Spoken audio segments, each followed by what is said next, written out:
చూడండి, మనిషి కుమారుడు చంపబడాలి, మూడో దినం లేపబడాలి.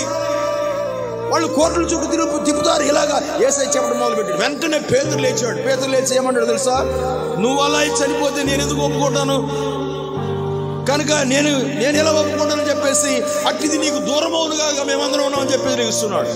అప్పుడు సైతాను వెనకపో అన్నాడు. ఎందుకంటే తండ్రి చిత్తం ఒకటి ఆల్రెడీ క్లియర్గా డిక్లేర్ చేయబడింది.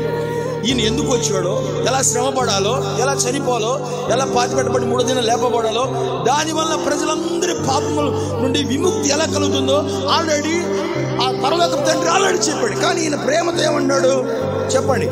అంతకుముందే రెవల్యూషన్, పరలోకపు తండ్రి రెవల్యూషన్ వచ్చింది ఈ పేతురికి. పేతురున్నప్పుడు అంతకుముందే గణపరుస్తాడు, నీకు పరలోకపు తండ్రే ఈ విషయాలన్నీ బయలుపరిచాడు. వెంటనే సైతాన్ని పట్టుకున్నాడు. ఓహో, నీ పని ఎట్టుందా, ఎలాగైనా కొంచెం నోటి ద్వారా పనిచేద్దామని చెప్పేసి స్టార్ట్ చేస్తున్నాడు. దేవుని యొక్క గొప్ప ఉద్దేశాలు ఉన్నాయి. ఆమేన్. తండ్రికి గొప్ప ఉద్దేశాలు ఉన్నాయి. ఈ లోకంలోకి రావాలి, ప్రజలందరి నిమిత్తమై ఇలా శ్రమపడి చనిపోవాలి, పాతి పెట్టబడాలి, మూడో దినాలు లేపబడాలి. కనుక ఈ చిత్తం ఆల్రెడీ డిక్లేర్ చేయబడి ఉండగా, తండ్రి ఆల్రెడీ ఏదైతే మాట్లాడాడో అదే భూమి మీద యేసయ్య మాట్లాడుతూ ఉన్నాడు. ఆమేన్. చెప్పండి హల్లెలూయా. ఇప్పుడు సైతానుడు అడ్డుపడుతున్నాడు. ఎలా అడ్డుపడుతున్నాడు అనేదే మీరు తెలుసుకోవాలి, మెలకువగా ఉండాలి. ఎలా అడ్డుపడుతున్నాడు? శరీర సంబంధమైన మనసు ద్వారా, సాధారణమైన మనసు ద్వారా, దేవుడు చెప్పింది ఆలోచించకుండా శరీర సంబంధంగా ఆలోచిస్తున్నాడు. నేను మనకు గుర్తు చేశాను, శరీర సంబంధమైన మనసే మరణం. అవునండి.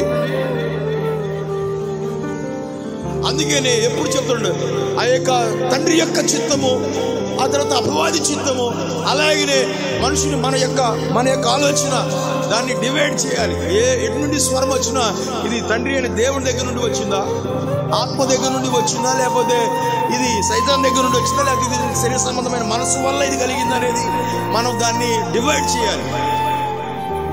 సైతానుడు తన యొక్క చిత్తం నెరవేర్చడానికి కొంచెమే టైం ఉందని ఆ యొక్క ప్రయత్నం చేస్తాడు. కాబట్టి అందుకనే నోటి ద్వారా జాగ్రత్త పడాలి, మెలుగుగా ఉండాలి. తొందరపడి అజ్ఞానంగా ఏది పడితే అది మాట్లాడకూడదు. దేవుడే చెప్పాడు. ఇప్పుడు